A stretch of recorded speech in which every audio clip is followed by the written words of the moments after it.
Bismillahirrahmanirrahim. Bismillahirrahmanirrahim.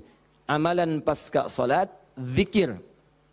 Sub pembahasan doa dalam Al-Quran. Doa dalam Al-Quran. Alhamdulillah. Sudah? Ini hari apa?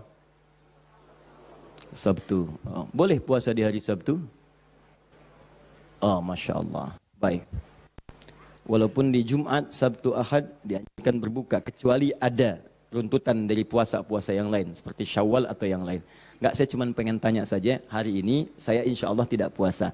Jadi kalau mau minum pun nggak ada masalah gitu.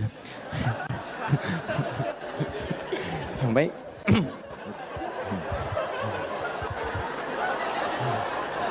Oh, Masya Allah. Jazakallah khair.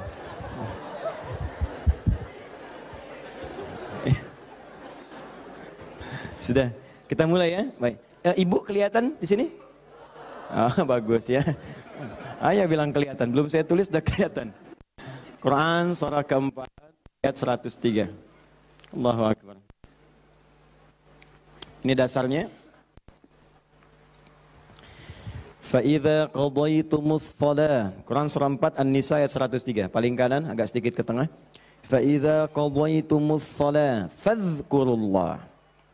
Ya, maka jika anda telah tuntas mengerjakan solat, telah selesai solatnya, fadhkurullah, segeralah berzikir kepada Allah Subhanahu Wa Taala. Jadi sunnah amalan pasca solat, zikir. Ya, mengerjakan semua aktivitas yang mengingatkan kita dengan Allah Subhanahu Wa Taala. Zikir. Ragamnya sudah kita bahas. Ya, dari mulai istighfar, bacaan kalimat tauhid, Allahumma antas salam, bacaan ayat-ayat Al-Quran, sampai dengan doa Nabi yang singkat terakhir kita bahas. Sampai kita dalami detailnya dari mulai ilmu yang bermanfaat, rizki yang terbaik, dan amalan yang diterima. Kita sudah sampai situ kan? Baik. Sekarang kita lanjutkan supaya tidak banyak mengulang. Kita lanjutkan pada hal yang paling pokok. Ketika Nabi bermohon kepada Allah menunjukkan satu contoh. Ingat, contoh. Di Nabi itu sifatnya ada langsung membimbing doa, ada diberikan doa contoh, yang dengan doa itu maksudnya tidak harus sama seperti itu. Kalau kebutuhannya beda, boleh minta yang lain. Tapi akan lebih bagus baca dulu standar doanya, baru tambahkan minta kepada lain-lainnya. Misal, kita turunkan misalnya. Kalau anda punya kebutuhan pasca salat, ingin berdoa, boleh. Apa dalilnya? Di Ibnu Majah itu, nomor hadis 925. Nabi berikan doa standar.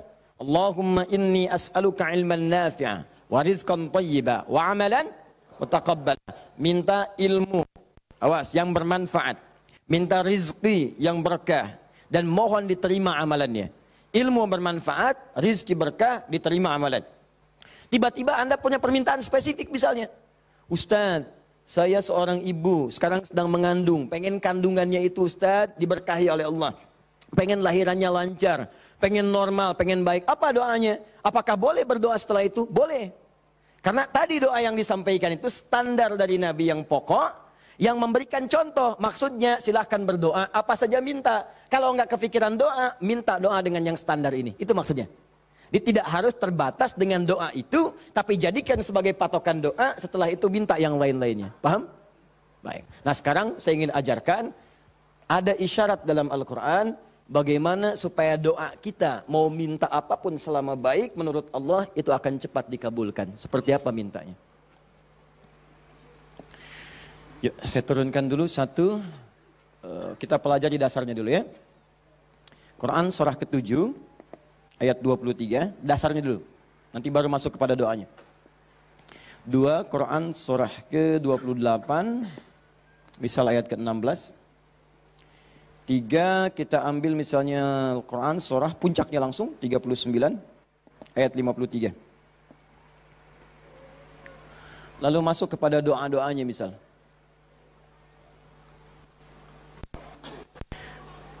Saya ambil beberapa contoh yang sering ditanyakan, misalnya Quran surah ketiga ayat 38 sampai 39. Ditafsir dengan Quran surah ke-19 Dari ayat ketiga misalnya sampai ayat ke-15 ya. Ya. Ada lagi misalnya kita turunkan doa orang sakit misalnya, Quran surah ke 26 ayat 80. Bisa jadi penyakitnya lebih parah, kita turunkan Quran surah 21 ayat 83 sampai 84. Oh, doa paling favorit misalnya, Quran, apa yang paling favorit? Masya Allah, sapu jagat, luar biasa ya. Anda tanya orang Arab, nggak ada yang tahu. Ya, cuma orang Indonesia. Atarif sapu jagat? Sapu jagat. Orang Indonesia luar biasa. Ada doa sapu jagat, doa sapu nggak ada jagatnya, doa jagat nggak ada sapunya. Quran surah 2 ayat 201, paling kanan sebelah bawah. Saya contohkan ini dulu ya, yang lainnya banyak. Saya contohkan dulu sedikit supaya agak batas untuk kita bisa berdialog. Begini, kita mulai. Mohon izin, saya itu minta contoh gelas dengan air, bukan karena memang biasanya ada itu, bukan. Karena ingin mencontohkan tentang bab doa ini. Ya, ingin mencontohkan tentang bab doa. Perhatikan sini, fokus baik-baik. Lihat sini. Saya tidak akan minum sekarang. Lihat sini, fokus. Ini gelas, ada airnya. Warnanya apa? Bening, ya, warnanya bening. Nah, sekarang lihat, ada penutupnya? Halus atau keras? Baik, enggak, jangan main tebak-tebakan, kita coba dulu ya. Kalau tidak tahu katakan Allahu a'lam. Lihat sini, ini spidol. Fokus. Perhatikan sini. Saya ingin masukkan ke dalam gelas. Masuk tidak? Kenapa? Ada penutupnya, tuh, cukup agak lumayan. Ada lagi kalau ditutupnya seperti ini. Karena ini nggak ada penutup, kadang-kadang apa yang ada itu yang digunakan. Tisu misalnya. Lebih halus daripada yang tadi. Perhatikan baik-baik. Ini kalau dimasukkan bisa masuk. Ya, bisa, sudah. Kemudian lihat baik-baik, ada yang lebih keras lagi daripada yang pertama. Ini yang pertama, ini yang kedua. Misal, saya ambil yang lebih ekstrim seperti ini. Tutup begini. Fokus. Ini mau dimasukkan sampai kapanpun, sampai kiamat kurang 2 hari, susah. Sulit luar biasa. Perhatikan baik-baik, fokus, fokus, fokus. Ada orang ingin bermohon kepada Allah Subhanahu wa taala. Kalau tidak ada sekatnya, tidak ada penutupnya, baik yang pertama, yang kedua, apalagi yang ketiga, maka semua yang diminta mudah untuk masuk. Minta spidol, masuk. Minta logam, masuk. Minta emas, masuk. Semua masuk. Tapi seringkali terjadi ada orang memohon, rasanya sulit kemudian untuk terkabul. Minta ini susah, minta ini lambat, minta ini sulit. Dan ini melanggar kaidah yang umum. Kaidah umumnya mengatakan setiap berdoa akan dikabulkan sepanjang itu baik bagi dirinya. Dan itu memang baik, tapi kenapa tidak masuk gitu. Misal kaidah standarnya di Al-Quran surah kedua Al-Baqarah ayat 186. Paling kiri sebelah bawah. Wa idza sa'alaka 'ibadi 'anni fa inni qarib ujibu da'watad da'i idza da'an falyastajibu li wal yu'minu bi la'allahum yarshudun. Kata Allah, Muhammad SAW, sampaikan kepada umatmu,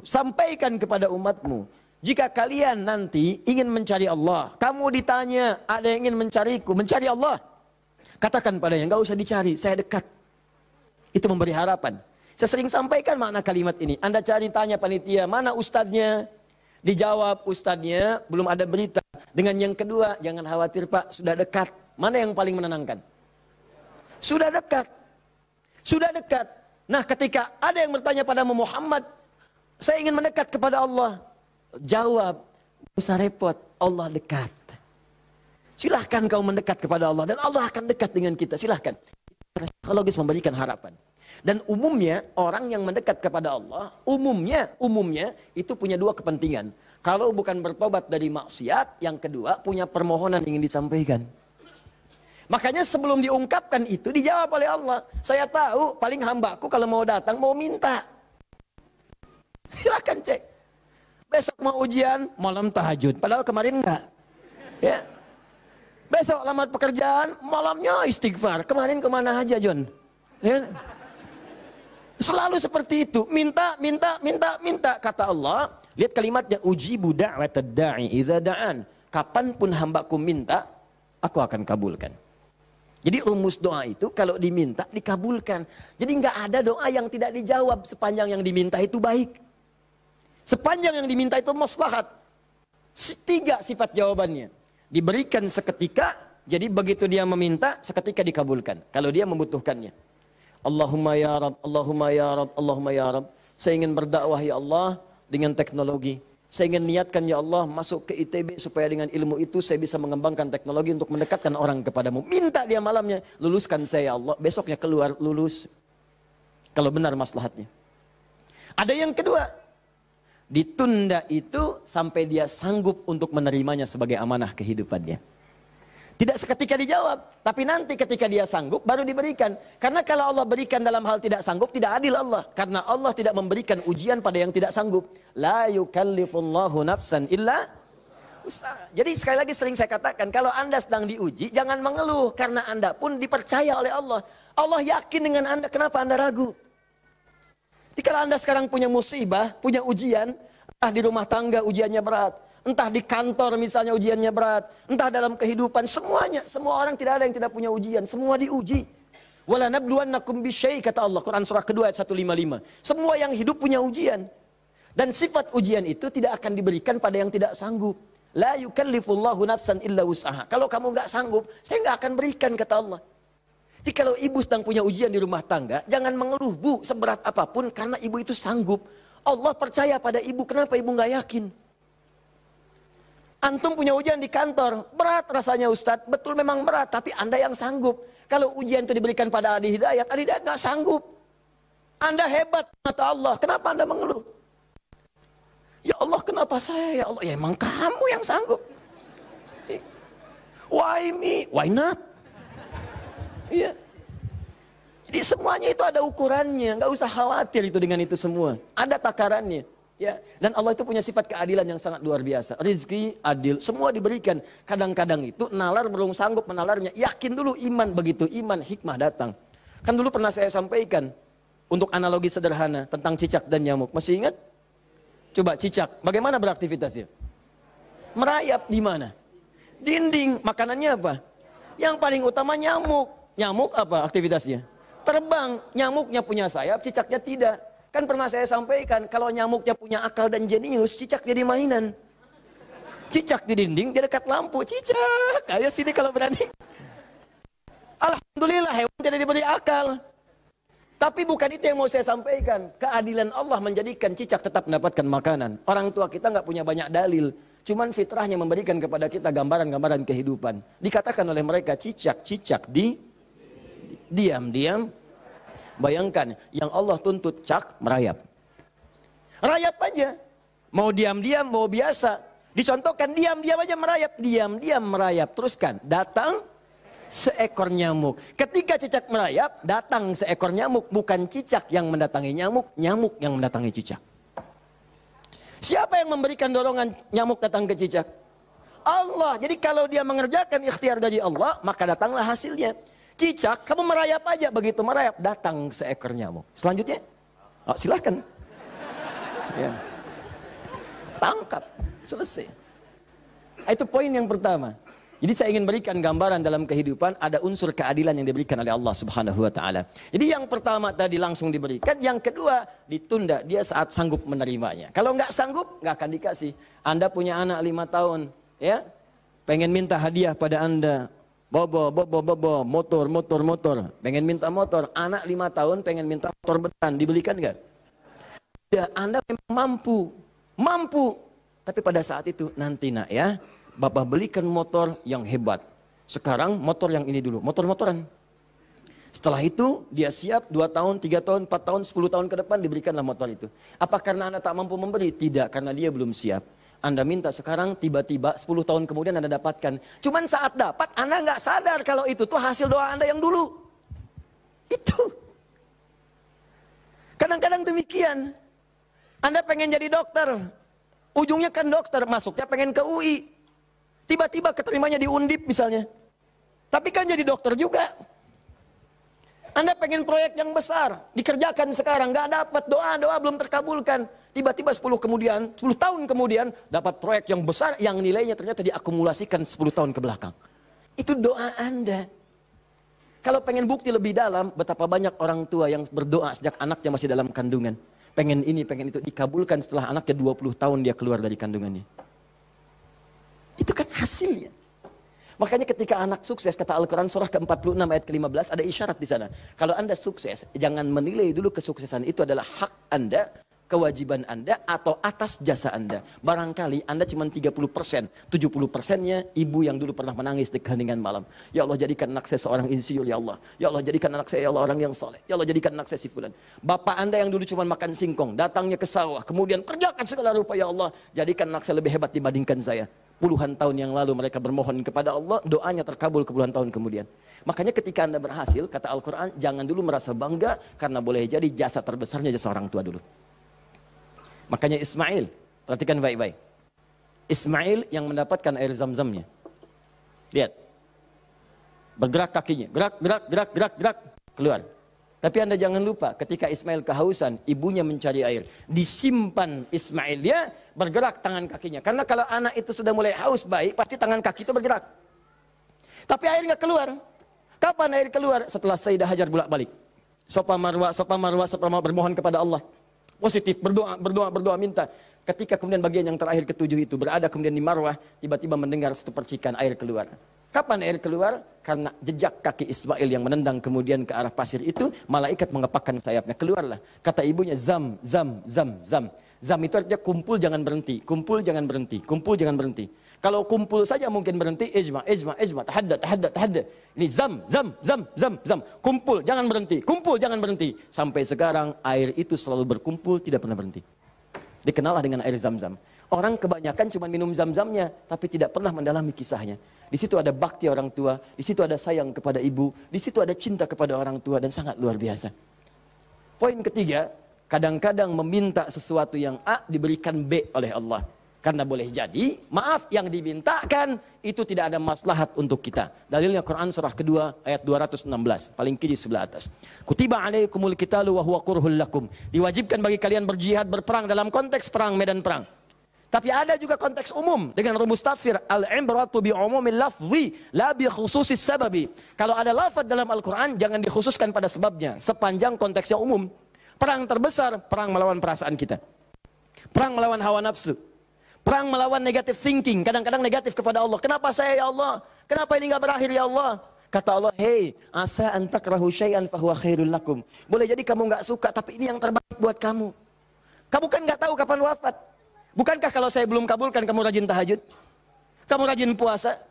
Kamu rajin baca Al-Quran? Kamu kemana aja selama ini? Mau wafat masih sibuk dunia. Saya pengen yang terbaik untukmu sampai pulang ke akhirat. Dipaksa untuk mendapatkan itu. Kadang-kadang kamu pengen yang ini dunia, ini nggak bagus. Kamu pengen direktur, kamu maksiat banyak nanti di sana. Cukup level manajer saja. Wa asa an tuhibbu syai'an fa huwa syarrul lakum. Kadang-kadang yang ideal yang dipengenkan itu nggak bagus kata Allah. Kenapa? Wallahu ya'lamu wa antum la ta'lamun. Karena Allah tahu masa depan engkau tidak. Anda punya anak 5 tahun sakit, dia kata dokter jangan makan apel. Jeruk boleh nggak dok? Boleh. Maka anak itu merengek, mama pengen apel. Kata mama jangan, nak nggak bagus. Apel dibelikanlah jeruk. Ini kan jeruk mama, bukan nak, ini jeruk rasa apel. Paham? Nah, jadi ini yang pertama, sifat doa itu kalau diminta pasti dikabulkan. Tapi ada segelintir orang yang ketika memohon, ternyata tidak mendapatkan bagian itu. Apa persoalannya? Perhatikan, hadisnya sahih. Sampai Al-Imam An-Nawawi mencantumkan ini dalam salah satu hadis di Al-Arba'innya. Thumma dzakara rajula. Awas, hati-hati. Yutilus safara. Thumma dzakara rajula yutilus safara ash'atha aghbara. Lalu Nabi mengisahkan tentang seorang lelaki yang menempuh perjalanan panjang sampai tampilannya penuh debu.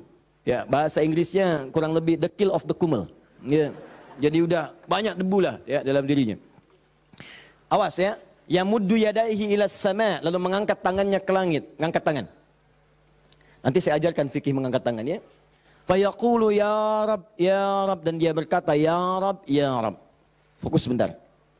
Orang ini kisahnya itu punya permohonan yang sangat berat ingin disampaikan. Penting permohonannya, sangat pengen dijawab. Lalu dia melihat cara doa cepat dikabulkan. Di antaranya ada 3. Ada 3. 1, doa dalam perjalanan. Perjalanannya perjalanan pada ketaatan, bukan maksiat. Awas hati-hati, bukan perjalanan maksiat. Dan bukan jalan-jalan biasa. Awas hati-hati. Kau mau kemana? Mau ke Hawaii? Titip doa ya. Doa orang safar kan dijawab. Tuh yang umrah, yang haji, gitu kan? Ya, itu yang dimintakan. Mohon, minta. Tapi kalau yang perjalanan maksiat tidak. Bro, mau kemana? Las Vegas, titip doa ya. Itu belum dimohon dan ditolak. Ya, belum dimohon. Jadi, satu, menempuh perjalanan panjang. Kedua, orang yang mengangkat tangan. Jadi usahakan nanti saat berdoa itu biasakan mengangkat tangan. Nanti ada fikihnya. Ada yang cuma satu jari misalnya, ya, saat khutbah Jumat khatib ada. Ya, ada yang kemudian mengangkat tangannya, ada yang rendah, ada yang tinggi, ada yang posisi begini ada saat istisqa. Yang standar itu angkat kedua tangannya, ya, sejajar dengan dadanya di sini, sejajar. Sini ya. Dan nggak usah malu. Allah itu kan tidak akan malu untuk memberi. Justru Allah itu dalam hadis sahih, Allah akan merasa malu. Di sini bahasa kiasan, majas maksudnya. Membiarkan seseorang yang mengangkat tangannya, kemudian dalam keadaan hampa, artinya tidak menjawab doanya. Dia ada seorang bertanya kepada Rasulullah, ya Rasulullah, bagaimana seorang berdoa mengangkat tangannya? Kemudian Nabi mengatakan, bagaimana menurutmu kalau ada seseorang meminta kepadamu menengadahkan tangannya begini? Ustaz, tolong Ustaz, tolong Ustaz. Di depannya langsung begini. Dua-duanya begini. Kata orang ini, saya malu kalau nggak ngasih. Saya malu kalau nggak ngasih. Maka kata Nabi, Allah lebih merasa malu. Karena Allah itu sifatnya lebih dalam dibandingkan dengan hamba. Rahmannya, rahimnya, pemberinya, wahabnya. Kata Nabi, Allah lebih merasa malu ketika membiarkan seorang mengangkat tangan memohon dan meninggalkan dalam keadaan hampa. Ya, jadi Anda mengangkat, itu biasanya sejajar dengan dada di sini yang standar. Kalau saya biasanya mendekatkan seperti ini. Dan menggabungkan di antara jemari di garis-garis yang ada ini. Kan garis kita itu kan ada garis kan, kanan kiri. Ya, biasanya kalau saya mendekatkan begitu kemudian menyatukan dan meluruskan lalu bermohon kepada Allah. Ya, nanti ada lagi fikih yang lain menghadap kiblat dalam keadaan berwudu ada, tapi poinnya mengangkat tangan. Ya, standarnya mengangkat sejajar dada. Boleh seperti ini renggang boleh. Mau dirapatkan seperti tadi boleh. Ya, saya memilih untuk yang merapatkan. Ya, silahkan bebas. Yang penting di sini ada dalil mengangkat tangan boleh saat berdoa. Baik, 2, 3 memohon didahului dengan al-asmaul husna. Memohon didahului dengan al-asma'ul husna. Masih ingat yang pertama tadi apa? Safar, perjalanan jauh. Kedua, mengangkat tangan. Ketiga, dibuka atau didahului dengan al-asma'ul husna. Ya, awas fokus. Dalilnya apa? Langsung dari Al-Quran dan sunnahnya. Di Al-Quran misalnya, Quran surah ke-17. Sudah? Dari ayat 110-nya. Ketika Allah sampaikan, Qulid Allah awid'ur rahman ayyamma tad'u falahul asmaul husna. Ada? Paling kanan, agak sedikit ke tengah. Qulid Allah. Hei, kalau kamu punya kebutuhan panggil Allah. Panggil Allah. Bukan panggil dukun, bukan panggil paranormal, bukan panggil yang macam-macam.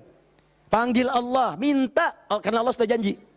Allah sudah berjanji dalam kandungan kita di Quran surah ke-7 ayat 172. Wa idz akhadha rabbuka min bani adama min zuhurihim dzurriyyatahum wa ashhadahum ala anfusihim. Awas, alastu bi rabbikum? Qalu bala syahidna. Ketika Allah mengambil perjanjian pada setiap anak cucu Adam. Awas hati-hati, sejak dalam masa kandungan, ditafsir di Al-Arba'in, di hadis Nabi riwayat Abu Abdurrahman Abdullah bin Mas'ud radhiyallahu taala anhu. Awas, nomor 4 posisinya di Al-Arba'in, paling kiri sebelah atas. Disampaikan, inna ahadakum yujma'u fi batni ummi, kata Nabi, arba'ina yawman nutfah, thumma yakunu 'alaqah, thumma yakunu mithla dhalika mudhighah, thumma yursalu ilaihi al-malak. Awas, fayanfukhu fihi ar-ruh wa yaktubu bi arba'in, wa yu'maru bi katbi arba'in. Ya bi katbi rizqihi wa ajalihi as'idun huwa am syaqiyun. Awas hati-hati, dalam usia 4 bulan ditiupkan nafasnya. Awas, masuk ruhnya, ditiupkan ruh, bernafas dia, ditetapkanlah 4 hal, terjadilah perjanjian pada saat itu. Perjanjian pertama, alastu bi rabbikum, apakah engkau berikrar mau menjadikan aku sebagai Rabb? Siap? Apa? Kenapa menyebut Rabb? Padahal Allah bisa mengatakan begini, alastu ilahakum, alastu rahmanakum, tapi Allah mengatakan alastu bi rabbikum, bukankah aku Rabbmu? Rabb tidak disebutkan kecuali mengandung sifat rububiyah. Rububiyah itu perawatan, pengawasan, perhatian. Sifatnya yang paling pendek disebut dengan murabbi. Karena itu guru orang tua disebut murabbi. Karena orang tua memperhatikan, orang tua merawat. Kalau tanpa batas, perawatannya cepat, perhatiannya dalam, hilangkan kalimat mimnya, muncullah kalimat Rabbnya. Maka Allah disebut dengan Rabbun. Kalau kita meminta, Allah lebih cepat pemberiannya dibandingkan dengan hamba. Dan tidak ada batas. Rabbun, Rabbun, Rabbun. Makanya setiap kita minta disebutkanlah kalimat Rabb itu. Silakan cek setiap permintaan ada kalimat Rabbnya. Rabbana atina fid dunya hasanah wa fil akhirati hasanah wa qina adzabannar. Rabbana zalamna anfusana rabbighfirli wa liwalidayya la yukallifullahu nafsan illa laha ma wa 'alaiha mak. Rabbana la tu'akhidna in nasina aw akhtana. Jadi kenapa disebutkan kata Rabb itu memberikan isyarat seakan-akan mengatakan begini, maukah engkau berikrar menjadikan aku, bersaksi aku sebagai Tuhan, nanti yang saat engkau hidup aku akan perhatikan kau. Aku akan berikan kebutuhanmu. Aku akan sembuhkan kalau sakit. Aku akan penuhi apa yang kau minta. Akulah Rabb dengan sifat rububiyahnya. Makanya setiap Anda minta Rabb, Rabb, Rabb, Rabb, Rabb, Rabb. Jelas? Saya kembalikan. Ketika Anda memohon kepada Allah, dahulukan dengan al-asmaul husna. Qul ud'ullah, panggil Allah, minta. Kalau ada masalah minta, ya Allah, maaf ya, bukan bikin status. Bukan bikin status. Diuji dengan musibah yang dibikin status. Aku tidak menduga akan seperti ini.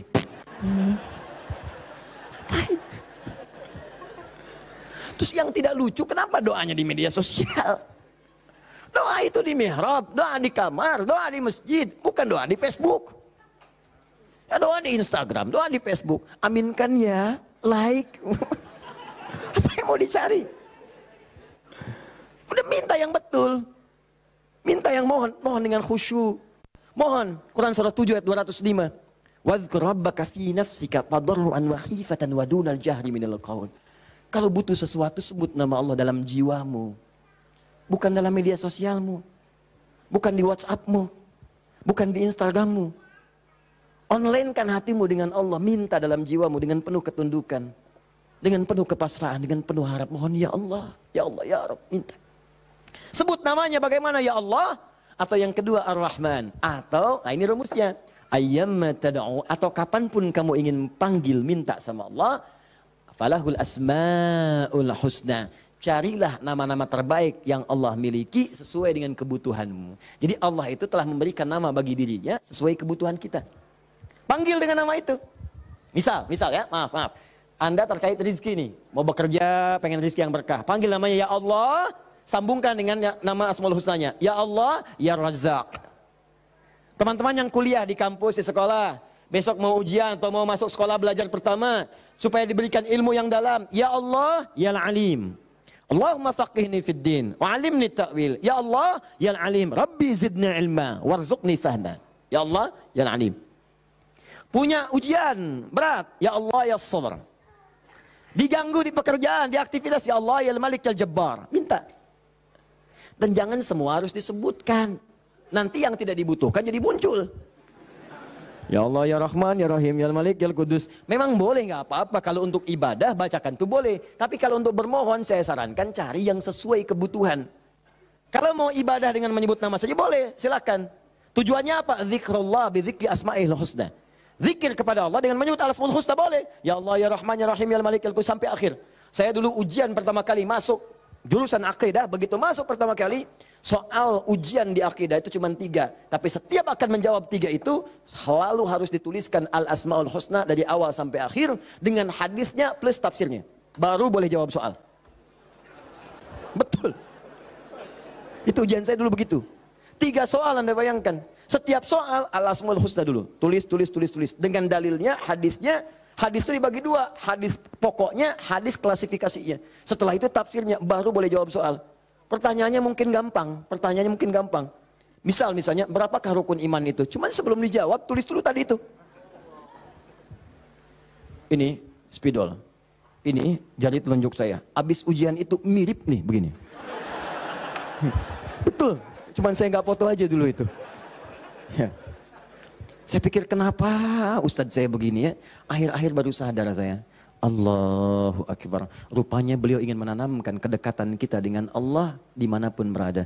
Sebab kalau kita mengingat, menuliskan terus, maka dia akan sampai apa yang kita tuliskan merasap ke dalam tangan kita. Minimal jadi saksi di hari kiamat. Ya, di penanya, di hati kitanya, di bawahnya. Sehingga ingin merasakan taqarrub ilallah dalam setiap keadaan kita. Cari itu. Dapatkan, mintakan. Mohon. Nah, 3 syarat ini terpenuhi di orang tadi. Perhatikan, Perjalanan jauh, dia tempuh. Sampai tadi banyak debu. Angkat tangan, diangkat. Yamudu yadayhi ilas sama. 3, dia minta dengan al-asma'ul husna. 3-tiganya lengkap. Seharusnya doa dia dikabulkan 3 kali lebih cepat dari orang biasa. Karena 3 hal tadi dipenuhi. Qurannya ada, hadisnya ada. Bahkan Said Sabiq itu pernah menulis kitab Al-Aqaid Al-Islamiyah. Dalam bab al-asma'ul husna disebutkan hadis. Hadisnya populer. Hampir kalimat-kalimat tauhid di kitab-kitab hadis ada hadis ini. Seorang setelah menunaikan salat kemudian berdoa kepada Allah Subhanahu wa taala di samping Nabi sallallahu alaihi wasallam, dia berkata, "Allahumma ya Allahul Ahad, ya Allahul Ahadus Samad, alladzi lam yalid wa lam yulad wa lam yakul lahu kufuwan ahad, Allahumma ighfirli." Dia sebelum mintanya Allahumma ighfirli, tapi sebelum minta didahului dengan al-asmaul husna. Kata Nabi, "Atadri madza tad'u? Atadri madza da'ut?" Tahukah engkau bagaimana engkau baru saja berdoa? Allah wa Rasulullah alam, saya enggak tahu ya Rasulullah maksudnya apa. Kata Nabi, da'autallaha bi asma'il a'zam. Idza du'iya bihi azaba wa idza su'ila biha a'ta. Engkau baru saja bermohon kepada Allah dengan menyebutkan nama-namanya yang paling dahsyat. Yang kalau engkau berdoa dengan mengawali nama-nama itu, maka semua doa akan dikabulkan, semua permintaan akan diberikan. Hadis selesai. Orang ini melakukan ketiganya. Tapi apa jawab Nabi? Allahu Akbar. Dia sudah menempuh perjalanan jauh, dia sudah mengangkat tangannya ke langit, dia menyebut ya Rab, ya Rab, ya Rab. Kata Nabi, anna yustajabu lidzalik. Bagaimana doamu bisa dijawab? Bahasa singkatnya, mustahil dijawab, mustahil dijawab. Mintalah kamu begitu sampai kiamat kurang 2 hari. Gak akan dijawab. Gak akan dijawab. Dia ada orang sudah mengerjakan 3 amalan dahsyat, tapi doanya gak dijawab. Kenapa dia? Allahu Akbar. Famat'amu haramun. Karena yang biasa dia makan haram. Mashrabu haramun, minumannya haram. Malbasu haramun, pakaiannya haram. Wa ghudhiya biharamin, dan sumber kehidupannya haram. Maka jadilah yang haram itu seperti sekat seperti ini. Nutuplah cawan doanya. Semakin banyak kumpul, jadilah sekatnya makin kuat begini. Jadi bukan Allah nggak ngabulkan, mau dikabulkan susah, mental terus tuh, mental. Karena masih tertutup dengan yang haram. Maka dari itu, kalau Anda banyak berdoa, padahal doa itu maslahat untuk Anda. Secara umum seharusnya dikabulkan secara umum. Tapi tiba-tiba kok aneh gitu. Enggak lagi. Coba lihat, mungkin ada sekat dalam diri Anda. Mungkin ada maksiat, ada yang haram pernah dikerjakan. Buka dulu, buka cawannya. Keluarkan yang haramnya. Buka. Bagaimana membuka itu? Inilah yang tadi kita contohkan dengan ayat-ayat tadi. Tidak ada manusia yang sempurna. Yang sempurna makhluk diciptakan. Makhluk yang sempurna itu cuma malaikat. Tidak ada manusia yang sempurna. Sepanjang kita manusia pasti pernah berbuat salah. Tapi mungkin kesalahan itu menjadi penutup dari keinginan yang ingin kita mohonkan kepada Allah. Kenal Nabi Adam?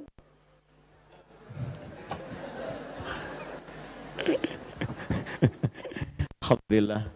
Habis puasa dapat Lailatul Qadar, kenal Nabi Adam. Nabi Adam itu manusia pertama yang diciptakan. Kemudian ditempatkan di surga. Surga miniatur, tugas pokoknya sebagai khalifah. Bukan surga yang akan kita tinggali nanti. Secara singkat, di surga itu diberikan 2 sifatnya, baik sebagai nabi ataupun sebagai manusia. Untuk pelajaran bagi kita anak cucunya. Disebut Bani Adam, semua anak manusia yang lahir sampai dengan nanti kiamat menjelang, itu semua anak cucu Adam. Ingat ya? Disebut Bani Adam. Bani itu anak cucu sampai habis. Bani anak cucu. Jadi semua berasal dari Adam.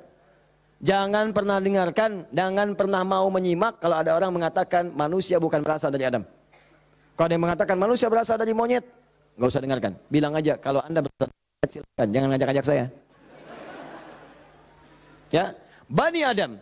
Nah, ketika dimasukkan ke surga, maka nikmat surga itu kan diberikan, jaminan kan, Nabi kan dijamin kan, Rasul dijamin kan.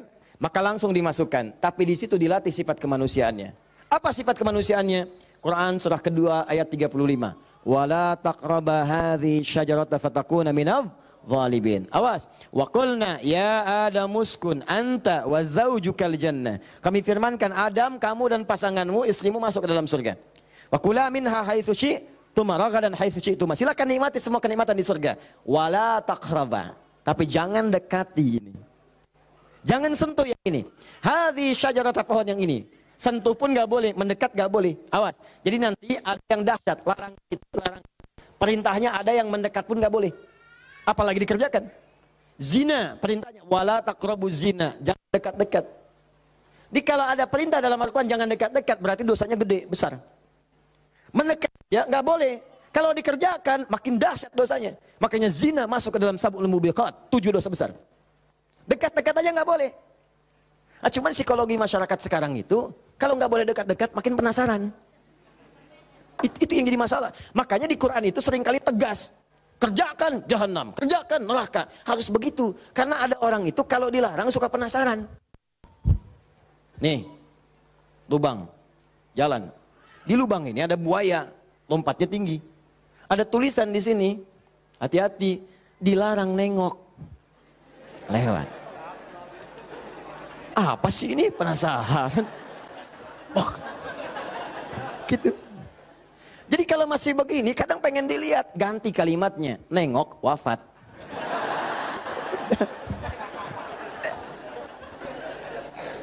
Selesai. Udah. Itu sederhana gitu. Ya, makanya banyak kalimat di Quran tuh begitu. Hati-hati. Ya, orang yang merencanakan pembunuhan berencana, Quran surah 4 misalnya kan, An-Nisa. Ya, misal, dia ayat ke 92-nya. Wa may yaqtul mu'minan muta'ammidan fajaza'uhu jahannam. Orang yang sengaja merencanakan pembunuhan, satu orang beriman saja, maka dia sudah pesan kapling neraka jahanam. Khalidan fiha, kekal di dalamnya. Wa ghadiballahu alaihi, Allah murka kepadanya. Wa la'anahu dila'nat wa 'adalahu 'adzaban 'azima, dan dijanjikan siksa yang dahsyat. Siapa yang pengen pesan kapling di neraka jahanam? Maka muncul yang seperti itu, datang. Saya kembalikan ke sini, maka caranya adalah buka dulu ini nih. Buka dulu sekatnya. Tidak ada yang sempurna. Makanya Nabi Adam ketika kemudian ditempatkan di surga, surga ujian ya, bukan surga yang akan kita tempati. Dari mana dalilnya Ustaz? Karena di surga nanti kita itu sudah nggak ada ibadah lagi. Nggak ada ibadah. Nggak ada yang salat lagi, nggak ada yang puasa lagi. Cukup di dunia aja. Di akhirat tinggal mendapatkan hasilnya. Kita panen nanti. Ya, jangan terlampau soleh. Cita-cita di surga supaya bisa sholat tahajud. Allah, bapak itu terlampau soleh. Udah tahajud di dunia aja. Nyampe sana tinggal nikmati. Tinggal dinikmati. Kebiasaan dunia masuk semua. Ya Allah, makan nikmat, pengen anggur, gak usah jauh-jauh, tinggal ngambil. Masya Allah. Ustadz merokok boleh enggak? Oh, silakan, ambil apinya di neraka. Ya.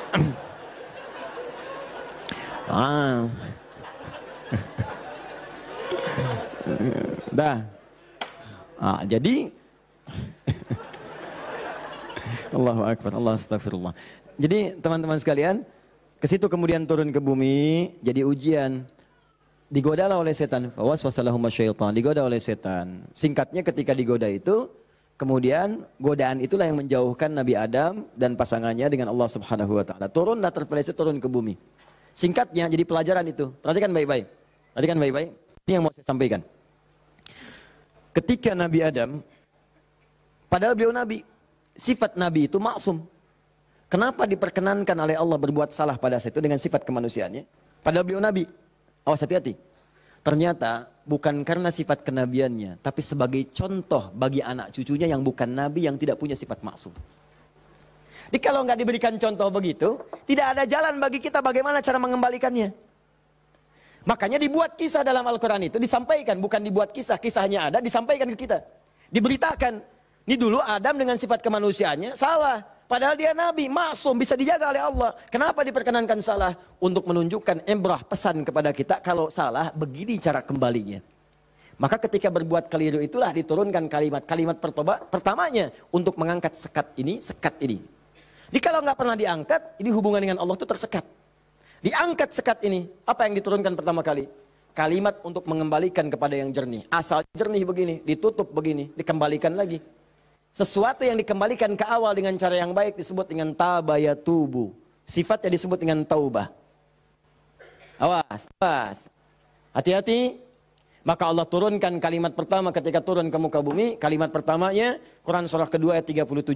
Fatalaqa Adamu min rabbihi kalimatin fataba alaih. Maka Allah turunkan kalimat taubat. Taubat itu maksudnya kembali kepada jalan yang baik. Tadi tersekat, buang sekatnya, balikin lagi ke awal. Ya. Fataba alaih, maka diterimalah jalan kembalinya itu. Kalau sudah balik lagi silahkan, pengen apa aja diberikan. Minta. Maka apa kalimat tobat yang pertama kali itu? Disebutkanlah di Quran surah ke-7 tadi, ayat 23. Rabbana zalamna husana wa illam taghfir lana wa tarhamna lanakunanna minal khasirin. Itulah kalimat pertama untuk membuka sekat-sekat yang haram dan maksiat saat kita merasa ingin kembali ke jalan yang benar. Maka ulama sebagian menyimpulkan kisah ini menunjukkan pesan bahwa tidak ada manusia yang sempurna. Kadang-kadang banyak yang berbuat maksiat. Kalau pernah salah, memang kita nggak sempurna. Tapi sifat kemanusiaan kita menunjukkan kita mesti tobat. Sebab ada makhluk sempurna yang nggak kenal salah, malaikat. Makhluk salah nggak kenal benar, jadi nggak kenal tobat, namanya setan. Ada makhluk tengah-tengah, kadang benar, kadang salah. Ketika salah dia kembali kepada yang benar, namanya manusia. Jadi bedanya manusia dengan malaikat, malaikat nggak pernah salah, manusia salah. Bedanya manusia dengan setan, setan salah nggak mau tobat, manusia salah pasti tobat. Jadi kalau ada manusia salah nggak mau tobat, patut ditanya, ini manusia atau sifatnya. Jadi kita mesti tanyakan, lihat di cermin. Kalau Anda pernah punya salah, pasang cermin yang besar, tanya, kamu ini manusia apa setan? Manusia. Setan. Manusia. Setan. Saya manusia. Saya mesti tobat. Kamu kalau nggak tobat sekarang, wafat kamu. Tuliskan. Nggak tobat, wafat. Tuliskan. Sujud Anda, bangun malam, minta, nangis, minta, tobat. Kalimat itu. Makanya setelah kalimat itu dibacakan, baca, muncullah kemudian ayat 26, 27-nya itu. Ya bani Adama, la yaftinannakumus syaitanu kama akhraja abawaikum minal jannah. Hei anak cucu Adam, anak cucuku, disebut anak cucu. Jadi kisah tadi itu buat kita yang bukan nabi, bukan rasul. Jangan sampai kamu digagalkan oleh setan, digoda setan. Seperti dulu bapak ibumu, kakek nenekmu, dipelesetkan begitu. Kamu jangan sampai terjadi seperti itu lagi. Kalau kejadian, begini cara pulangnya. Makanya kalau ingin berdoa, pertama kali sebelum meminta, lulus ujian kah, lancar rezeki kah, damai di rumah tangga, buka dulu sekatnya. Supaya apa yang kita minta mudah masuk semuanya. Jelas? Buka. Kalimat pertama standarnya, Rabbana zalamna anfusana wa illam taghfir wa tarhamna lanakunanna minal. Ini yang paling standar, dosa standar. Ya, dosa standar itu jangan dipahami harus dilakukan, tidak. Ya, kalau dikerjakan, begini awal membuka sekatnya. Paham? Saya cepat. 2, agak naik level dosanya. Ini satu contoh dosa ini agak besar yang ini. Bahkan dosanya bisa lebih dahsyat. Kalau direncanakan, diniatkan. Misal, maaf. Saya pun mengagendakan nanti di tahun ini mudah-mudahan bisa Allah berikan kesempatannya. Saya pengen juga bisa safari ke pesantren-pesantren, ya, lembaga permasyarakatan, ya, Sukamiskin misalnya, kemana lagi, bisa lihat. Saya pengen sampaikan kepada mereka bahwa Anda nggak ada yang sempurna. Tidak ada yang sempurna. Semua orang pernah berbuat salah. Cuman kita bisa berubah. Dan banyak di masa lalu orang yang banyak salah. Ada pemabuk, pezina, pembunuh, dan mereka memilih tobat. Dan ternyata dijamin surga oleh Allah Subhanahu Wa Taala lewat lisan Nabi. Kenapa kita nggak bisa? Ini dosa yang pernah dilakukan dalam kasus pembunuhan. Kalau yang ini tidak sengaja, sifatnya tidak sengaja. Ini contoh, diperkenankan oleh Allah sebagai contoh. Kalau orang berbuat seperti itu, bagaimana cara baliknya? Kenal Nabi Musa? Kenal. Luar biasa, Nabi Adam kenal, Nabi Musa kenal. Jangan-jangan Fir'aun juga kenal. Ya Allah. Saya tuh kalau Fir'aun suka ingat suka bumi itu hubud dunia. Suka bumi hubud dunia, suka hubun bumi dunia. Saya tanya di panggung, ada yang kenal Fir'aun? Kenal, Masya Allah. Di sini masih agak mendingan lah Nabi Adam, Nabi Musa. Sana Fir'aun. Nabi Musa paham semua kisahnya. Secara singkat kemudian sedang beliau berpetualang. Secara singkat ya.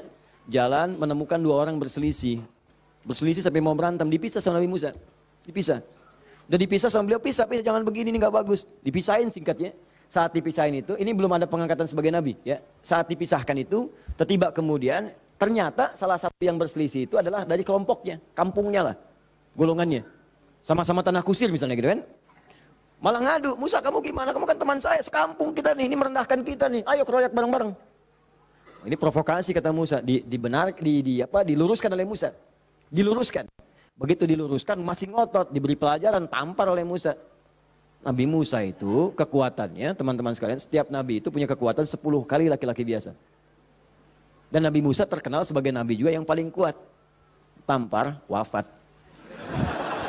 Nabi Musa. Alhamdulillah Nabi kita Nabi Muhammad. Ya, Nabi Musa juga baik, semua Nabi baik, semua Nabi baik. Ingat, jangan dipotong kalimat saya, Nabi kita semuanya baik. Semua baik, semua baik, semua baik. Semuanya baik, semuanya baik. Baik, tampar, wafat. Begitu ditampar, padahal Musa melakukan sesuatu yang benar. Dan gak ada niat, memberi pelajaran aja niat. Niat yang memberi pelajaran, bagus, bang benar. Tapi begitu kemudian dia wafat, ada perasaan bersalah. Apa doanya kemudian pada saat itu diabadikan dalam Al-Quran? Rabbi inni zalamtu nafsi faghfirli. Yang indah fataba alaih. Rabbi inni zalamtu nafsi. Ya Allah, aku salah. Zalim saya. Padahal nggak diniatin loh Pak Bu. Nggak diniatin. Cuman kejadian gitu kan. Dan itu belum ada pengangkatan sebagai nabi, belum. Nanti diangkatnya setelah bertemu nanti kisah yang lainnya. Jadi secara singkatnya terjadilah peristiwa itu, lalu turunlah kemudian diabadikan doanya dalam Al-Quran. Rabbi inni zalamtu nafsi. Jadi kalau ada di antara kita, misal pernah berbuat siapapun, tingkat kesalahannya sampai ke sini, tidak sengaja, atau pernah berbuat yang serupa, cepat taubat. Karena kalimatnya sudah turun. Nanti kalau sampai hari kiamat gak taubat, lebih berat lagi.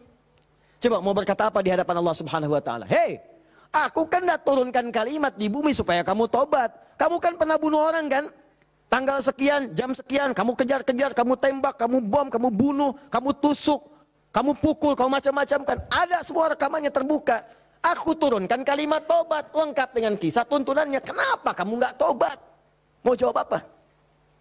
Allah sudah kasih cara pulang tapi nggak digunakan. Allah nggak salah kan di situ. Diturunkan kalimatnya dan bahkan dijamin fataba alaih, diampuni oleh Allah. Ayo balik lagi. Makanya 2000 tahun setelah Nabi Musa, lahir Nabi Muhammad SAW, itu diantara sahabat-sahabat yang jadi sahabat terbaiknya, kan dulu banyak yang hobinya juga begitu, jahiliyah. Ada yang hobinya berkelahi. Kenal Umar bin Khattab?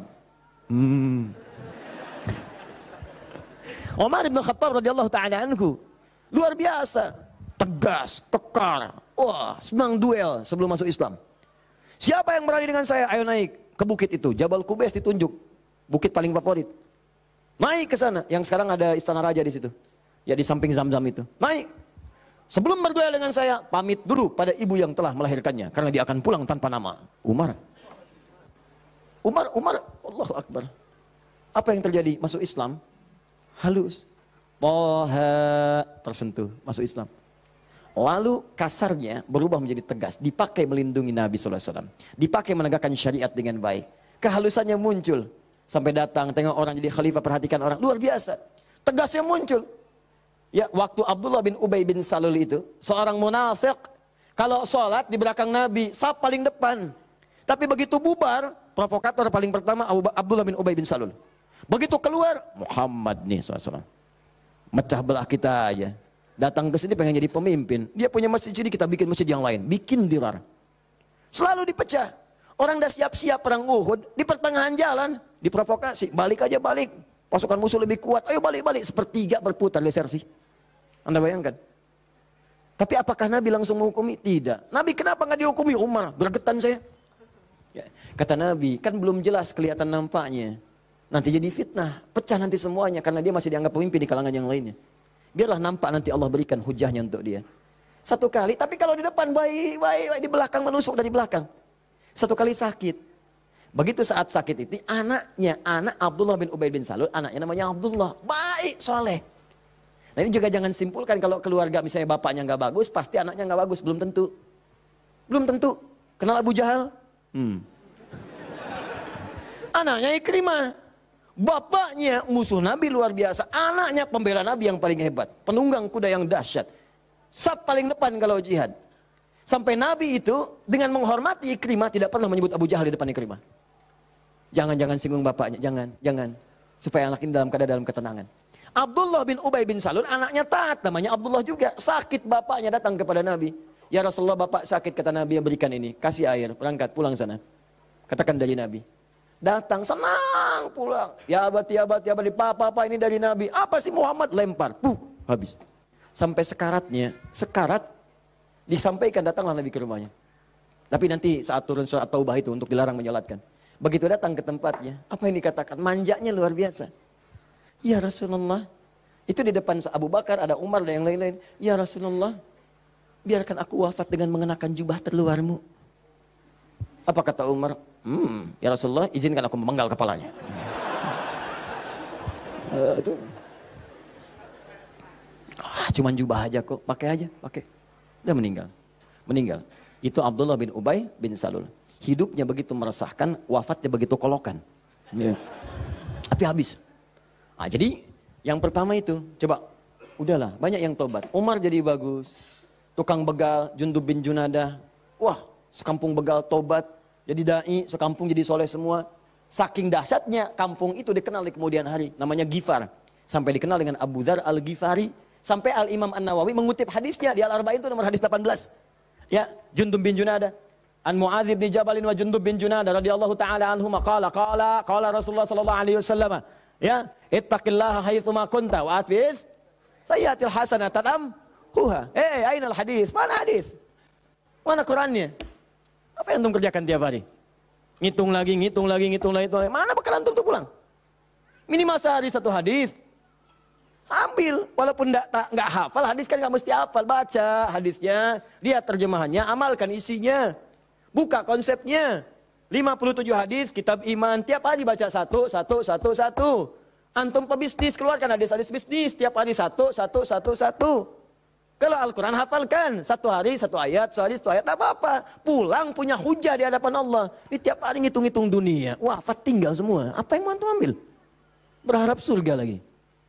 Takutlah kepada Allah, mulai yang baik. Jundub bin Junadah taubat, dikenal dengan Abu Dzar al-Ghifari.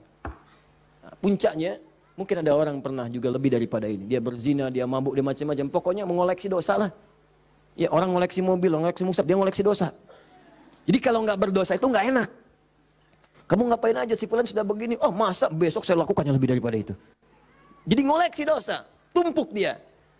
Yang begini pun, itu masih diberikan kesempatan Allah dengan oleh Allah diturunkan satu kalimat.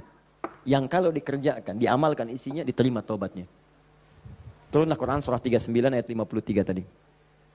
Qul ya ibadiyalladzina asrafu ala anfusihim la taqnatu min rahmatillah. Muhammad katakan pada hamba-hambaku yang dosanya sudah israf. Israf itu melebihi dasar cukup. Lebih. Mubazir. Banyak. Datang ke pernikahan, ada prasmanan, orang sekali dia 10 kali. Israf. Balik.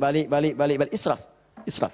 Ini ada israf dalam dosa. Itu pun kalau mau taubat kata Allah, la taqnatu min rahmatillah. Jangan puasa dari rahmat Allah. Innallaha yaghfirudz dzunuba, Allahu ya Rahman. Allah ya Rahim. Allah akan mengampuni semua jenis dosa sepanjang kau mau taubat. Di kadang-kadang Allahnya sudah pengen ngampunin, manusia yang nggak pengen. Fir'aun kan gitu, kurang apa lagi diutus 2 nabi langsung. Musa dengan Harun, idhaba ila fir'auna innahu tagha. Quran surah 20 ayat 43 sampai 44. Musa Harun pergilah ke Fir'aun, dia sudah mulai menyimpang. Faqula lahu qawlan layyina la'allahu yatadzakkaru wa yakhsha. Katakan kepadanya dengan lembut, mungkin dengan kelembutan itu dia sadar dan mau bertobat. Enggak mau. Musa, gua kan Tuhan yang gede, ana rabbukumul a'la.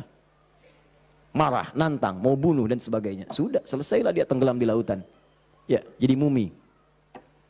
Teman-teman, ini jadi gambarannya, buka dulu skatnya. Kalau dibuka, ini yang terakhir, kalau dibuka begini, ternyata bukan cuma skatnya, dalamnya kotor. Kotor. Kalau ini kan masih bersih, diminum juga bisa. Masa sih Ustadz? Betul, contoh, bismillah. Alhamdulillah. Ini ya. Bersih. Tapi kalau kotor, siapa yang mau minum? Tidak ada. Maka kalau minuman bercampur kotor, di sini ada kotoran misalnya kan? Ya, maaf. Masuklah kotoran yang sudah bernajis, kotor. Apakah mungkin akan diminum? Tidak. Yang dilakukan pasti akan dibuang dulu, cuci dulu. Jadi kadang-kadang sekatnya sudah dibuka, tapi haramnya belum keluar. Memang taubat dari dosa-dosa, misalnya mohon maaf, dosa untuk menipu, awas, dosa pencurian, taubat betul, cuman barang yang dicuri dikembaliin dulu. Dosa dari ngutangin orang, betul, dosanya taubat, cuman utang bayar lunas dulu. Bukan bermusafah kemudian lunas dosanya, tidak. Lunas utangnya, tidak. Maka ada hal-hal tertentu yang ketika saat dilakukan, sekatnya mesti dibuka, yang kotornya mesti dikeluarkan. Tobat dari dosa musyrik, tobat bagus. Cuman keris yang dimusyrikan, pedang yang dimusyrikan, batu-batu yang dimusyrikan, buang dulu. Buang dulu. Tato-tato, gambar-gambar, kan? Aku tuh kalau melihat Lionel Messi, rasanya main bola aku jadi bagus deh. Sampai dibikin tato misalnya. Musyrik. Hati-hati. Musyrik. Buang. Taubat, buang dulu. Begitu sudah dibuang, nanti Anda akan lihat, kerjakan amal soleh. Jadi jika yang salah itu hilang, yang soleh muncul. Kalau sudah yang soleh muncul, Anda nggak minta pun dikasih. Nggak percaya, silahkan buktikan. Bedakan rasanya, rasakan bedanya, dan pasti akan terasa bedanya. Akan lain. Demi Allah saya katakan akan lain. Paham di sini? Nah, jadi sebelum meminta, saya harap coba Anda kerjakan dulu ini. Setelah itu silahkan minta, mohon. Usahakan kalau minta, pertama punya wudhu ya. Ini dianjurkan, disunnahkan dalam setiap keadaan. Jadi usahakan wudhu itu selalu ada. Kalau batal, nggak sempat ada air, tayamum. Ya, saya mendengarkan guru-guru saya, ulama-ulama, salafus saleh, orang-orang saleh, membiasakan berwudhu. Saya coba ikutin, ternyata manfaatnya luar biasa. Dan jadinya di kebiasaan, jadi kalau kita nggak berwudhu nggak enak. Ya, wudhu. Kalau Anda biasakan seperti itu, nah biasa nanti saat berdoanya enak. Ya, pertama, wudhu dengan baik. Kedua, pastikan semua aktivitas kita dikerjakan dengan yang halal. Jadi jangan pernah sentuh yang haram-haram. Pakaian, jauhkan dari yang haram. Makanan, perangkat itu jauhkan dari yang haram. Nanti ada kenikmatan tersendiri. Kedua, yang ketiga, menghadap ke arah kiblat kalau mampu. Kalau tidak, seadanya. Ya, seadanya saja. Nah, misal, mohon maaf, sedang di pesawat, ya kan? Apalagi jadi pilot, ya kan? Menghadap ke arah kiblat. Jadi bahaya, gitu kan? Nah, jadi sesuaikan, sesuai dengan keadaannya. Minta. Jadi pertama apa? Punya wudhu. Kedua, bersihkan dari yang haram, yang tidak baik. Yang ketiga, kalau mampu menghadap kiblat. Kalau tidak, seadanya kemudian meminta. Ya, lalu yang keempat tadi masih ingat? Dengan al-asmaul husna. Yang kelima, angkat tangannya. Kalau memang di situ diperkenankan mengangkat tangan. Nanti kalau sudah seperti itu, silahkan pilih doa-doanya. Ini doa yang sudah menikah, yang kemudian belum mendapat keturunan. Ini doanya. Quran surah ketiga, ayat 38 sampai 39. Tambah Quran surah 19, ayat 3 sampai 15. Kalau bisa dilakukan di mihrab. Jadi di rumah bikin mihrab. Nggak harus ada ruangan. Sehamparan sejadah, kalau memang ruangannya terbatas, sehamparan sejadah, tapi minta dengan benar. Ya, minta dengan benar. Dan yakin kepada Al-Quran. Ya, yakin, Ustaz, sama Allah aja, yang lain jangan disebut. Ya Allah, kata Ustaz Adi Hidayat, berdoa di mihrab, dikabulkan. Saya nggak usah disebut. Minta aja kepada Allah. Minta dengan keyakinan, janji di ayat-ayat itu. Saya pernah ajarkan ini pada beberapa kawan, dan Alhamdulillah selama ini 100% Allah berikan. Ada yang 8 tahun diberi keturunan. Dari sekian tahun dia. Tapi yang paling indah ketika disampaikan, udah 8 tahun Ustaz, saya udah sekian tahun Ustaz. Sampaikan, nih saya tuh bukan karena saya bilang, tapi saya belajar dari Quran katanya seperti ini. Coba deh yakin sama Allah, minta. Nggak lama tuh, sekian, tiba-tiba Masya Allah pada nangis saja. Dipotoin mihrabnya, potoin sejadahnya, potoin macam-macamnya. Cobalah, wallahu a'lam, mungkin Anda termasuk bagian itu. Kalau memang bagian dari ujian yang Allah titipkan. Ini doa kalau sakit, pegang yang sakitnya. Kalau yang ringan-ringan, capek, pegel, macam-macam, kan? Dan seterusnya Quran surah 26 ayat 80. Doanya Nabi Ibrahim, wa idza maridtu fahuwa yashfin. Kalau aku sakit, pasti Allah sembuhkan. Pasti Allah sembuhkan. Pasti Allah sembuhkan.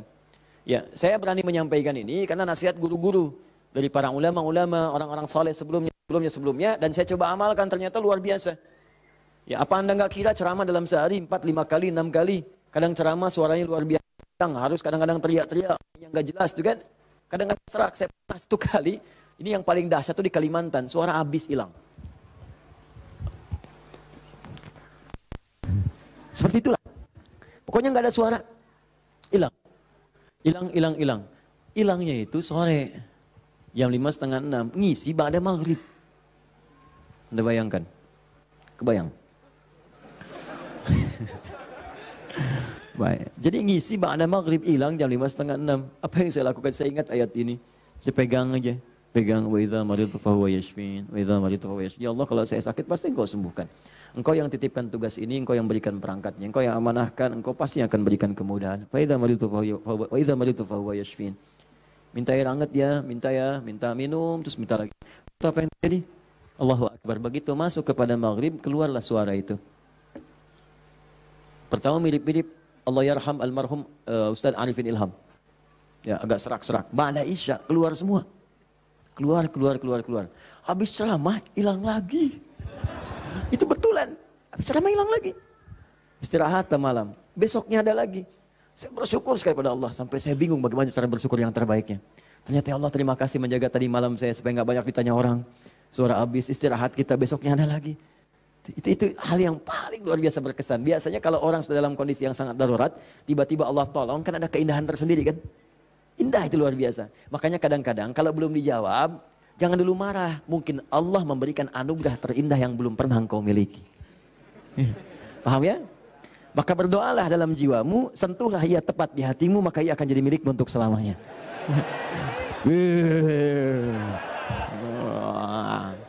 Catat.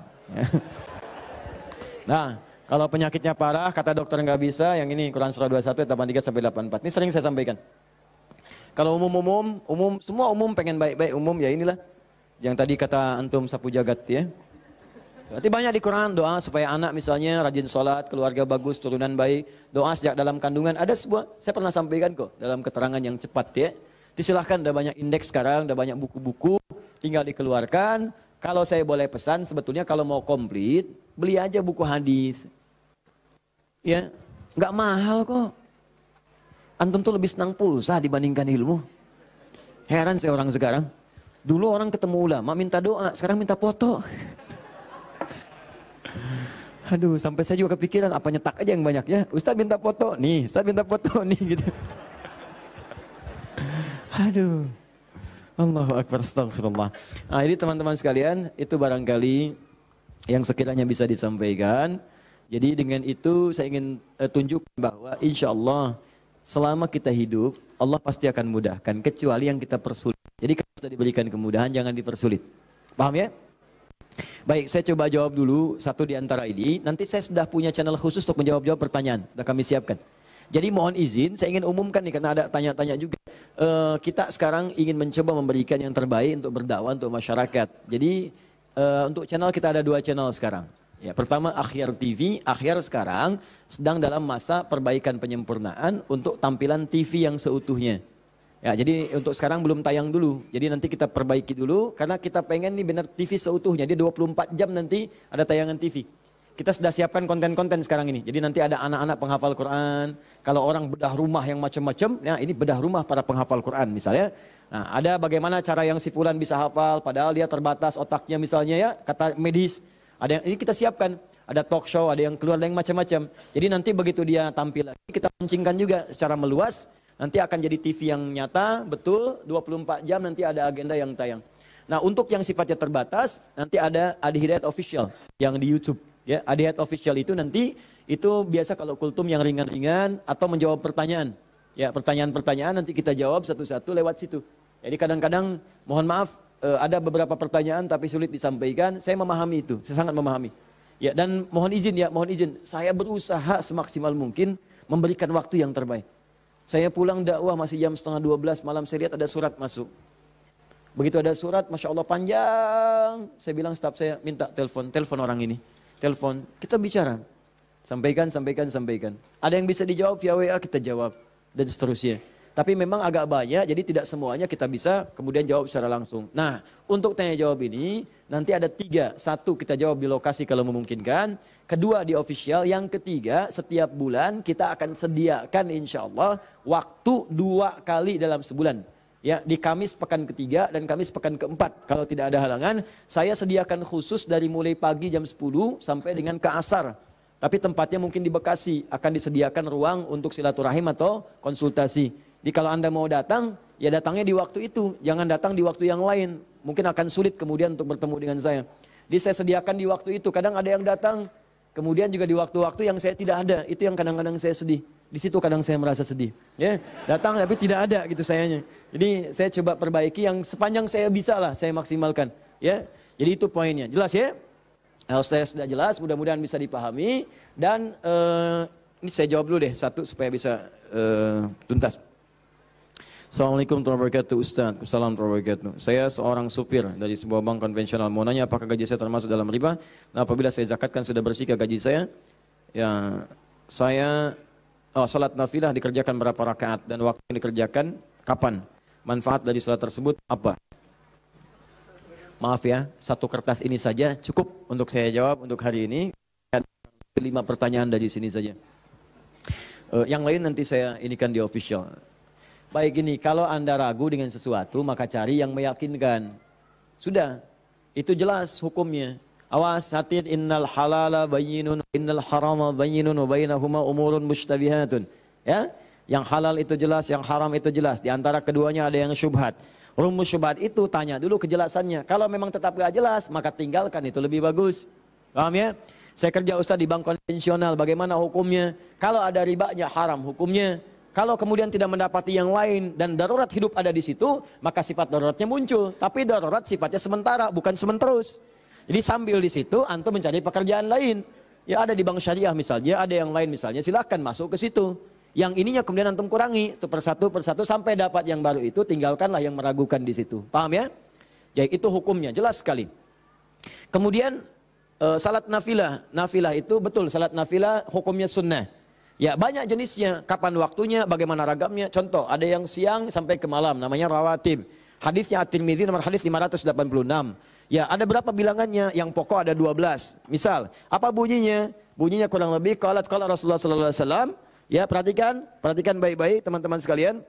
Man shalla 12 rakaatan, siapa yang salat 12 rakaat fi yaumin wa lailatin, dari siang sampai malam. Arba'an qabla dzuhri, 4 rakaat sebelum zuhur. Raka'ataini ba'daha, 2 rakaat setelahnya. Raka'ataini ba'dal maghrib, 2 rakaat setelah maghrib. Raka'ataini ba'dal isya, 2 rakaat setelah isya. Raka'ataini qabla subhi, 2 rakaat sebelum subuh. Rumusnya 4 sebelum zuhur, 2 setelah zuhur 6, 2 setelah maghrib 8, 2 setelah isya 10, 2 sebelum subuh, jadi 12 rumusnya. 12. Kalau tak mampu 12-nya, misalnya zuhur boleh. Hadisnya dari Ibnu Umar, mengerjakan 10 rakaat karena tak mampu 12-nya. Maka dihitung pahalanya sama karena keadaan yang sangat darurat itu. Tambah lagi misalnya ada sunnah. Sunnahnya mutlak, bukan masuk rawatib. Tapi dia masuk, ada yang sebelum salat fardu. Misal, salat sunnah misalnya qabliyah asar, sebelum asar. Sifatnya bukan rawatib, mutlak. Tapi dikerjakan sebelum asar, jadi qabliyah. 4 rakaat di Abu Daud dari Ibnu Umar radhiyallahu taala anhuma. Apa bunyinya? Rahimallahu ra'an shalla qabla al-asri arba'an. Allah merahmati seseorang yang salat sebelum asar 4 rakaat. Hadisnya sahih. Ada lagi sebelum maghrib. Cuman ini tidak terlampau ditekankan kecuali dalam kondisi yang memang dibutuhkan. Apa bunyinya? Bima makna qala Rasulullah sallallahu alaihi wasallam wa sadaqa rasuluhu kama qala. Perhatikan kalimatnya. Shallu rak'ataini qabla al-maghrib wa la tattakhidhuha sunnatan. Silakan salat 2 rakaat sebelum maghrib, tapi jangan dibiasakan. Wala tattakhidhuha sunnatan, kata para ulama hadis. Di antara maknanya sebetulnya tidak terlampau ditekankan salat ini. Cuman kalau sedang ada kebutuhannya silakan lakukan. Apa contohnya? Misal, contohnya dalam keadaan sedang di Masjid Al-Haram, ya. Masjid Al-Haram itu fadilahnya banyak. Kemudian orang juga banyak yang tawaf. Sudah adzan, Allahu Akbar, adzan. Tawaf masih tawaf berlangsung. Antum zikir sudah, baca Quran sudah, masih ada waktu. Belum qomat. Daripada antum mengerjakan yang tidak betul, yang tidak ada manfaatnya, lebih baik sholat 2 rakaat. Itu yang dimaksudkan. Daripada mengerjakan yang tidak tepat, pas lagi depan Ka'bah, bisa kesempatan sholat. Selfie. Ceklik, sedang di depan Ka'bah, menunggu waktu maghrib. Habis pahala. Itu maksudnya. Tapi kalau di tempat-tempat tertentu yang tidak ada hajatnya seperti itu, lebih baik langsung ke iqamat. Karena maghrib ke isya itu padat waktunya. Khawatir bacaannya pun kemudian mepet-mepet, ada orang kemudian sedang singgah, kan waktu-waktu padat tuh, ada yang sedang singgah, ada yang transit, ada yang macam-macam. Makanya jangan terlalu panjang bacaannya. Jangan terlalu panjang. Kalau sudah masuk ke isya, silahkan. Subuh silahkan, tambah panjang boleh. Mu'adz bin Jabal ngimamin kemudian isya, bacanya Al-Baqarah. Ini kisah nyata. Di belakang makmum, Allahu Akbar, datang sholat pertama semangat penuh semua. Begitu nengok kosong. Kosong, mulai capek, lemah orang. Diadukanlah. Oh Mu'adz nih, kata Mu'adz, munafik semua, munafik. Marah mereka disebut munafik. Kan Mu'adz benar, orang yang malas-malas sholat isya, munafik. Tapi orang-orang juga benar, kami bukan munafik nih. Ente yang kepanjangan. Diadukan pada Nabi. Ditanya, Nabi klarifikasi, panggil dua-duanya. Masya Allah, hadis yang paling indah. Ditanya, kenapa begini Mu'adz? Tanya dulu masyarakatnya, kenapa kalian begini? Kami nggak enak itu munafik sama Mu'adz. Kenapa Mu'adz? Ya memang benar Rasulullah, apakah bukankah engkau katakan orang malas salat isya itu munafik? Kami nggak terima, karena Mu'adz salatnya kepanjangan. Al-Baqarah, kami capek, kami lelah. Masya Allah. Apa kata Mu'adz? Mu'adz, kenapa kamu begitu? Kata Mu'adz, ya Rasulullah, saya kan ngikutin Anda. Rasul kan saya sholat di belakang Rasul. Bacanya Al-Baqarah saya ikutin. Mu'adz, kamu benar. Cuman kan saya imam, makmumnya kamu. Tapi kan kalau kamu, imamnya kamu, makmumnya mereka. Itu kalimat dikutip kemudian oleh sahabat Ali bin Abi Thalib. Ketika menjadi khalifah disolat oleh masyarakat di demo. Ali begini, kenapa kalian? Ali gimana sih? Zaman Abu Bakar nggak ada seperti ini. Zaman Umar nggak ada seperti ini. Zaman Utsman nggak ada seperti ini. Zaman kamu kenapa begini? Kata Ali, zaman Abu Bakar, Umar, Utsman, rakyatnya saya. Zaman saya, pemimpinnya saya, rakyatnya kamu. Paham ya? Ah, jadi teman-teman sekalian, kita kembalikan lagi kepada yang tadi. Jadi silahkan untuk salat sunnahnya, tadi, ya qabliyah silahkan. Seperlunya sesuai dengan tempatnya. Tambah lagi misalnya dengan salat duha, ada syuruk. Syuruk ada, ya waktunya kalau sekarang mungkin 1 jam lah amannya, ya setelah salat subuh. Kalau diprediksi, sekarang sudah ada digital. Duha. Syuruk itu awal duha, pertengahan duha, akhir duha. Duha dibagi 3. Ya pertengahan duha sekitar masuk pada jam 8, jam 9. Akhir duha sekitar jam 10, setengah 11. Ya rakaatnya berapa? Dari 2, 4 sampai 8. Boleh. Lebih dari itu silahkan. Kalau awal duha syuruk 2 rakaat saja. Jangan terlampau soleh. Ya itu pun sudah melahirkan luar biasa pahalanya. Semisal haji dan umrah. Pertengahan duha 4. Boleh silahkan. Ya akhir duha boleh sampai 8. Di situ nanti ada fadilah-fadilahnya. Nanti kalau sampai ke situ kan kita akan masuk ke bahasan itu. Ya ragam salat sunnah. Kita nanti akan jawab. Dan yang paling tinggi di malam hari salat tahajud. Salat tahajud. Silakan kerjakan dan kami ada bahasan tersendiri tentang itu. Terakhir izin menyampaikan pengumuman. Insya Allah kami telah melakukan seleksi untuk yang beasiswa. Yang ke luar negeri. Bersiap-siap karena syekhnya yang dari Sudan terutama. Itu akan datang dalam waktu dekat dan sekaligus menjemput anak didik yang telah lulus untuk berangkat kuliah di Sudan. Insya Allah 25 orang. Ya, anak didik kami yang dikirim ke Turki, kami berikan liburan. Insya Allah pulang mereka bertemu keluarganya tahun ini. Ya, pulang nanti silahkan bisa bercengkrama dengan anak-anaknya selama 2 bulan. Setelah itu pulang lagi untuk belajar. Kemudian yang di Madinah juga sudah ada, di Kairo ada. Alhamdulillah berita baiknya yang di Kairo. Kemarin kami bertemu dengan 2 orang syekh di majlis kami. Dan tadi di Palembang tadi malam dari Mulhaqdini atas keagamaannya dari Mesir juga minta biografi. Dan berita baiknya insya Allah juga akan diberikan kuota beasiswa ke Al-Azhar. Ya. Nah secara singkat nanti insya Allah berita baiknya bulan depan kami akan membuka kembali program PKU. Ya, program Kadar Ulama, pendidikan Kadar Ulama. Saya bimbing selama setahun langsung saya yang bimbing. Saya tempatkan di tempat saya tinggal, kami biayai, kami akomodasinya tanggung semua. Nanti tahun depannya kami sekolahkan sesuai dengan bakat dan jurusannya.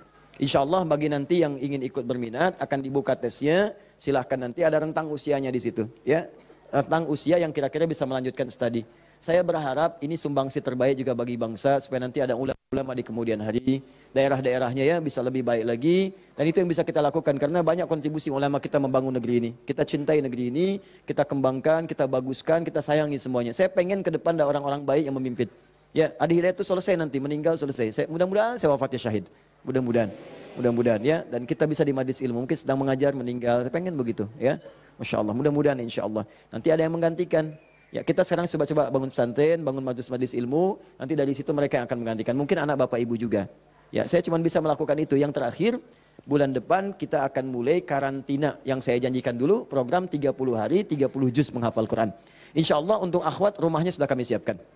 Sudah ada tempatnya, ditinggal di situ.